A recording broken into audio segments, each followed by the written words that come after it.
فضل، جب آپ یہ لفظ سنتے ہیں تو کیا سوچتے ہیں؟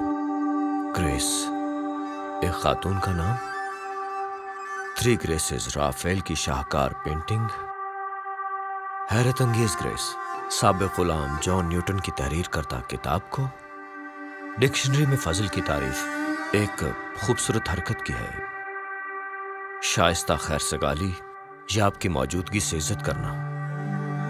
اگر آپ مسیحی ہیں تو آپ نے سنا ہوگا کہ یہ خدا تعالیٰ کا سخی اور آزادانہ پسندیدہ تحفہ ہے۔ میرے زمانے میں ہم نے اسے مختلف طور پر دیکھا۔ اس آدمی پر بہت سے شیطانوں کا قبضہ تھا، لیکن جناب مسیح نے حیرت انگیز فضل کا مظاہرہ کیا جب انہوں نے انسان کو اس کے اثر سے آزاد کیا۔ شکر گزاری سے بھرا ہوا سابقہ بدروح گرفتہ شخص جناب مسیح کے ساتھ ملاقات کی وجہ سے اب تک کی سب سے بااثر مخلوق میں سے ایک بن گیا۔ جدید دور میں کچھ مفت تحفے کہنا اپنے آپ کو دہرانے کے مترادف ہے۔ تحفہ ایسی چیز ہے جو بغیر کچھ لیے دیا جاتا ہے۔ اگر تحفے سے کچھ منسلک ہو تو یہ تحفہ نہیں ہوتا، ٹھیک ہے؟ جدید دنیا میں بھی ایسا ہی ہے، پر قدیم دور میں طائف میں تقریباً ہمیشہ کچھ منسلک ہوتا تھا۔ تحائف عام طور پر ناپسندیدہ تھے، لیکن اکثر اوقات ان کے ساتھ کسی نہ کسی طرح کا لین دین جڑا ہوتا تھا۔ لین دین عام طور پر تحفہ وصول کرنے والے کی شکل میں آتا ہے جو فائدے کے لیے یا تحفہ دینے والے کی ہدایت پر کام کرتا تھا۔ لین دین سے منسلک تحفہ مفت تحفے سے قیمت میں کم نہیں ہوتا تھا، بلکہ در حقیقت یہ زیادہ قیمتی بھی ہو سکتا تھا، کیونکہ یہ تحفہ دینے والے اور لینے والے میں تعلق قائم کرتا۔ تو سب سے زیادہ درست تعریف کیا ہوگی؟ اردو لغت یا پھر قدیم دنیا؟ شاید میری کہانی آپ کی مدد کرے اس میں۔ انصاف کپڑوں کے نیچے آپ کو ایک بدن ملے گا جو زخموں سے بھرا ہوا ہے۔ میرے سنورے بال اور پرسکون رویہ میرے سابقہ نفس کو مکمل طور پر چھپاتا ہے، حتیٰ کہ میرا نام بھی میری ذات کو چھپاتا ہے۔ اب میرا ایک نیا نام ہے۔ میرا سابقہ نام تھا لشکر۔ یہ نام رومی لشکر سے لیا گیا تھا، ایک فوجی یونٹ جس میں تقریباً 6500 افراد تھے۔ میرا نام لشکر رکھا گیا کیونکہ مجھ میں شیطانوں کی ایک بہت بڑی تعداد تھی، اور بھیڑ کے لحاظ سے آپ کو کچھ اندازہ نہیں ہے۔ میں بحیرہ گلیل کے مشرق کی طرف ایک چھوٹے سے گاؤں میں پیدا ہوا تھا، علاقہ جسے دکپلس کے نام سے جانا جاتا ہے۔ اس کا نام خطے کے 10 بڑے رومی شہروں کی وجہ سے رکھا گیا ہے۔ دریا اردن کے مغرب کی طرف صرف سائتھوپلس تھا۔ میں ہپو شہر کے شمال میں بحیرہ گلیل کے مشرق کی طرف رہتا تھا۔ میں اتنا ہی نارمل تھا جتنا کہ ایک نوجوان رومی ہو سکتا تھا۔ اپنی جوانی کے اوائل تک میں نے ایک مقامی بازار میں کچھ پرانی مورتیاں دریافت کی اور انہیں بہت پرکشش پایا۔ میں غیر ضروری طور پر ان کی طرف راغب تھا۔ میں نے انہیں حاصل کرنے کے لیے بھاری قیمتیں دی۔ میں نے ان قدیم یونانی معبودوں میں سے کچھ معبودوں کی دل سے عبادت کرنا شروع کر دیا تھا۔ شروع میں یہ اتفاقی سے لگ رہا تھا، لیکن مجھے بازاروں میں یا کہیں بھی کوئی مورتیاں ملنا شروع ہو چکی تھیں۔ میں جہاں بھی جاتا تو یہ مورتیاں نمودار ہو جاتی اور میں انہیں خرید لیتا۔ جلد ہی میرا چھوٹا سا گھر ان مورتیوں سے کھچا کھچ بھر گیا۔ لیکن یہ صرف ایک مجموعہ نہیں ہے، ذخیرہ اندوزی کی طرح، اور میں ان میں سے ہر کسی کی عبادت کر رہا تھا۔ یہ ایک معصوم تفریح کے طور پر شروع ہوا تھا اور ایک مکمل وقت لینے والے جنون میں بدلتا ہی چلا گیا۔ ان بتوں کی عبادت میرے ذہن میں اور میرے بدن میں ان شیاطین کے داخل ہونے کا دروازہ بن گئی۔ میں بہت زیادہ پرتشدد ہو گیا، غیر منطقی ہو گیا۔ کبھی کبھار میں اتنا بدتمیز ہوتا اور اتنا غیر متوقع کہ گاؤں کے رہنماؤں مجھے رسیوں سے باندھ دیتے۔ میں ان رسیوں کو توڑ دیتا تھا۔ انہوں نے کانسی کی زنجیریں استعمال کی और लोहे की जंजीरें, धागे, वो सब मेरे लिए धागे की तरह थे। मैं तोड़ देता था उन्हें। मैं इतना ज्यादा खतरनाक हो गया था कि गांव के रहनुमाओं ने मुझे भगा दिया। उन्हें यह करना पड़ा। शैतान बहुत ज्यादा थे। घर, मैं वहां से भी निकाला गया। मैं कब्रिस्तानों में रहता था, गारों में या फिर पहाड़ों में। मैंने अपने कपड़े फाड़ दिए, इसलिए मैं बरहना था। यहां तक कि सरतरीन दिनों में भी मैंने तेजधार पत्थरों से या टूटे बर्तनों से खुद को काट लिया था। खतरनाक तशद्दुद। जी हां, खुद पर तशद्दुद, या दुरुस्त कहा जाए। मैं जानता नहीं था क्या ये शैतान थे या मैं शैतानों पर काबू पाना चाह रहा था। रात के वक्त मेरी चीखों ने गांव के लोगों को परेशान और खौफजदा कर रखा था। एक दिन मैं एक पत्थर पर बैठा अपने पहाड़ी इलाके के किनारे को देख रहा था। किसी में भी वहां से गुजरने की हिम्मत न थी। वो मेरा इलाका था। कुछ फासले पर एक कश्ती थी। वो झील के वस्त में मुड़ी और मेरी तरफ बढ़ी।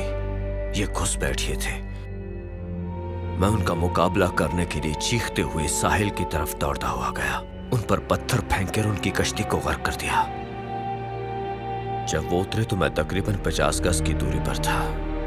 एक शख्सियत साहिल पर कदम रखकर मेरी तरफ देखती है। उसकी नजरें मुझे देखती और रोक लेती हैं। ऐ यसू, तुझे मुझसे क्या काम है?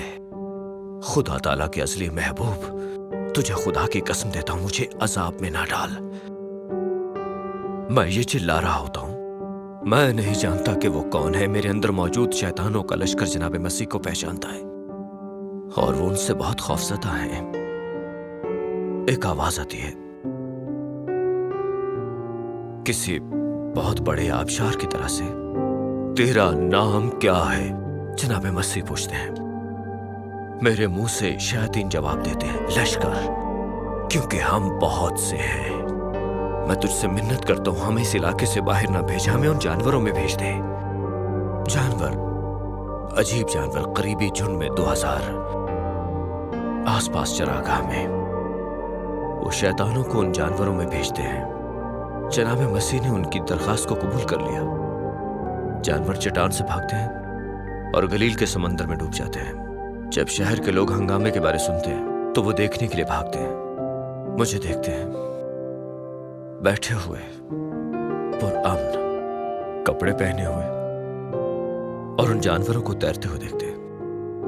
2000 मुर्दा जानवर।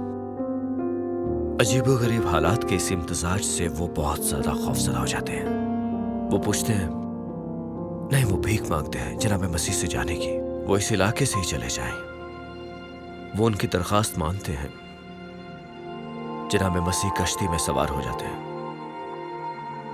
मैं उनसे चिपक जाता हूं, भीख मांगता हूं, मुझे भी अपने साथ आने दीजिए। आपको अंदाजा नहीं कि मैं कितनी शिद्दत से आना चाहता हूं। और वो मुस्कुराते हैं। घर जाओ अपने लोगों के पास और उनको खबर दे कि तेरे खुदावन ने तेरे लिए कैसे बड़े काम किए और तुझ पर रहम किया।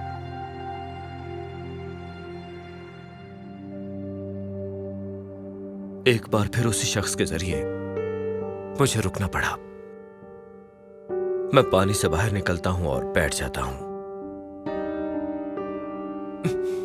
ताइफ, उन्होंने मुझे तोहफे दिए, एक नहीं दो। मैं नहीं जानता क्या कहना है। मैं शैतानों के कब्जे में एक ऐसा आदमी था जो किसी रहम या फजल का हरगिज मुस्तहिक न था और न किसी हमदर्दी का। अब मैं शैतानों के लश्कर का गुलाम नहीं रहा था। क्या आपको अंदाजा भी है कि इसका क्या मतलब था मेरे लिए? आपको नहीं होगा। मैंने कपड़े पहने हुए हैं, मैं ठीक हूं। और दूसरा तोहफा, मैं फिर से लोगों में घुल मिल सकता हूं, मेरे लोगों में, मेरा खानदान, मेरा घर। ये सब फजल के तोहफे हैं। एक रोमी की हैसियत से मैं जानता हूं तोहफों से लेन देन जुड़ा होता है। जनाब मसीह मुझसे क्या चाहते हैं? बस इतना कि मैं अपने लोगों के पास वापस जाऊं और उन्हें बताऊं कि जनाब मसीह ने क्या किया, किस तरह उन्होंने फजल जाहिर किया।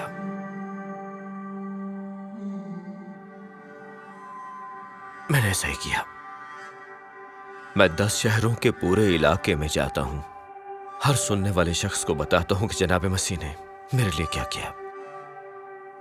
किताब मुकद्दस में मेरी कहानी पढ़ने वाले लोग मानते हैं कि शायद ये मेरी कहानी का इख्तिताम है। एक और इख्तिताम भी है, इतना बारीक कि अक्सर लोग नहीं समझते। अगली बार जब जनाब मसीह हमारे इलाके में आए तो 4000 लोगों को खाना खिलाया। इस बार उन्हें जाने का कहने की बजाय भीड़ ने उनका इस्तकबाल किया, उनका साथ चाहते थे वो लोग। तो इतना फर्क क्यों है?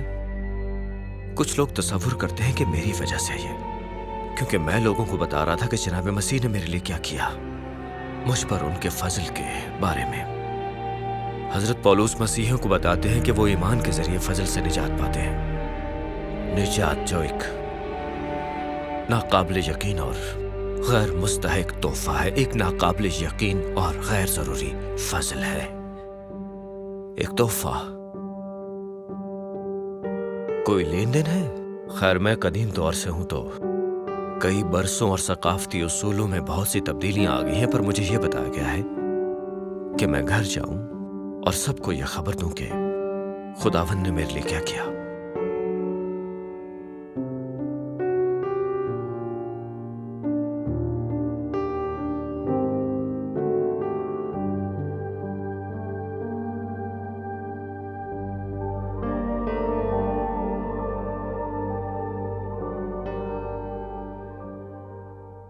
अजीज नाजरीन, इस वीडियो को देखने के बाद अगर आप इंजील शरीफ का मुफ्त नुस्खा हासिल करना चाहते हैं तो हमें अपना मुकम्मल पता बमा मोबाइल फोन के अरसाल कर दें। हम पूरी कोशिश करेंगे कि आप तक इंजील शरीफ का मुफ्त नुस्खा पहुंच जाए।